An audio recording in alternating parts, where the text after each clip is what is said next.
Hey, good afternoon, everybody. It's right around Christmas time, so Merry Christmas. Yeah, I want to put a little video out. Man, I need to shave. But don't worry, I'm going to shave. Yeah, I'll go back to being Chief Robinson in a bit. You know, not just Mr. Robinson. So, to make this video, the topic today is about Lexapro.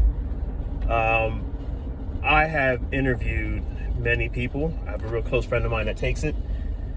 I'm going to speak more in the first person because I guess I understand what it does because we've talked about it fully.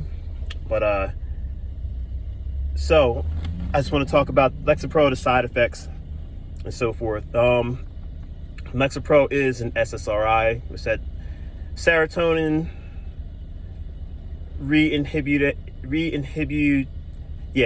intake. Yes, it takes the serotonin and blocks the pathways and so forth. This video isn't about exactly what it is. It's about the symptoms and does it work. So from speaking to him, he says yes, it does work. He went from 10 milligrams back to 5, then to 10. He said in the beginning that I guess in the first month, I guess when his body was getting used to it or regulating itself with the serotonin change, he tended to sweat a little bit more. He was more tired. I think a little bit more thirsty also. I can't remember. But the biggest thing, he was more tired, sweated a little bit more. Then on top of being tired, then he would have a little bit of insomnia on top of it. He said once that smoothed out, you know, and he was taking it every day, he felt fine. He was taking it for depression and anxiety. I think mainly anxiety, but depression kind of set in also.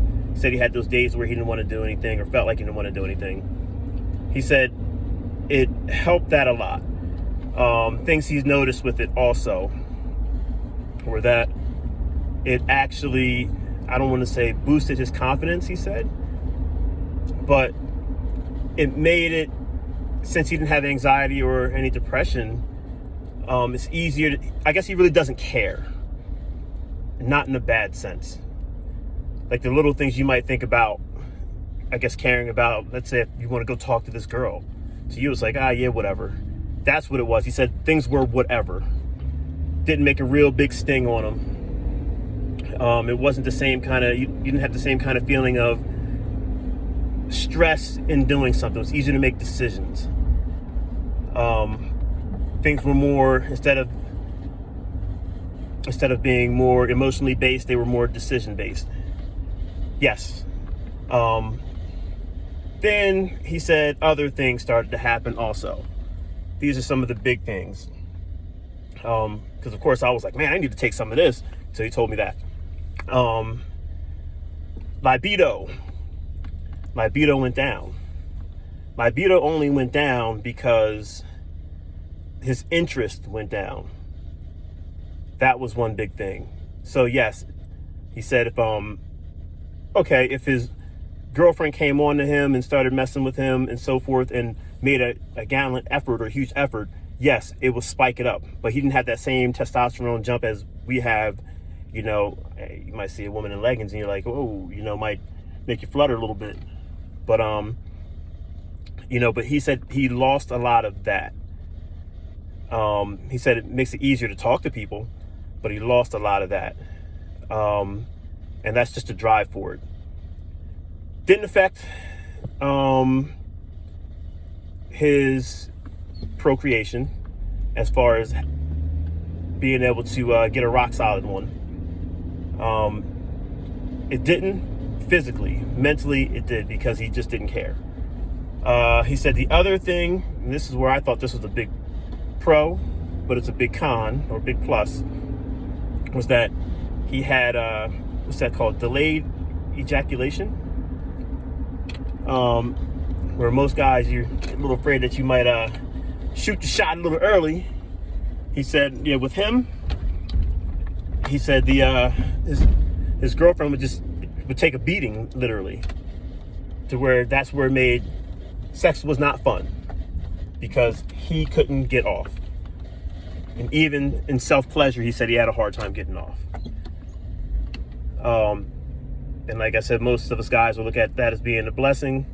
I guess it turns into a curse because, of course, all women want a guy who could last.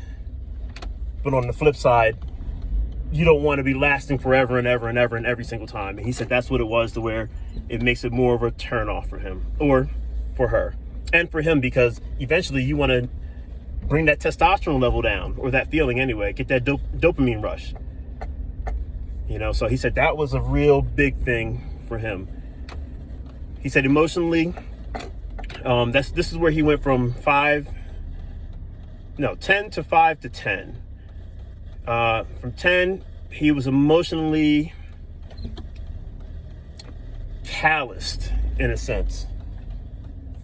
Those everyday emotions that everybody has every day, he didn't have. You know, the feeling bad, you know, empathy, and, you know, sympathy. He would have them, but not on the same scale as everyone else. So he said that's when he went back down to 5 milligrams. And he said the difference he noticed from 5 milligrams, which it took about 2-3 weeks for it to really kick in, was that, yes, he just started getting a little bit of anxiety back. Not the depression as much. The sexual benefits / negatives stayed about the same, but really and truly, like, the anxiety came back a little bit. But he was able to feel a little bit more. He did like that. And then I guess he had some stuff going on, and he went back to 10 milligrams, and I think he said he's still back there. But just trying to remember all the things that he told me. Also, you know, I mean, he does recommend it. He's a veteran, so he does recommend it if you do need help. So that's not a bad thing. And he said, and let's say if you do want to try to get around the sexual side of it, to minimize it, try to take it early in the morning, because late at night is when you should be having your romp around time, typically. That does tend to help a little bit, but that's about it. But yeah, so yeah, let me know if this helps out anyone. I'll let him know. Maybe I'll get him on here, maybe I won't. It's not evidently he didn't want to come on here, so just putting this information out there, you know. But you know, subscribe if you like. Please send me some comments. All right, have a blessed holiday.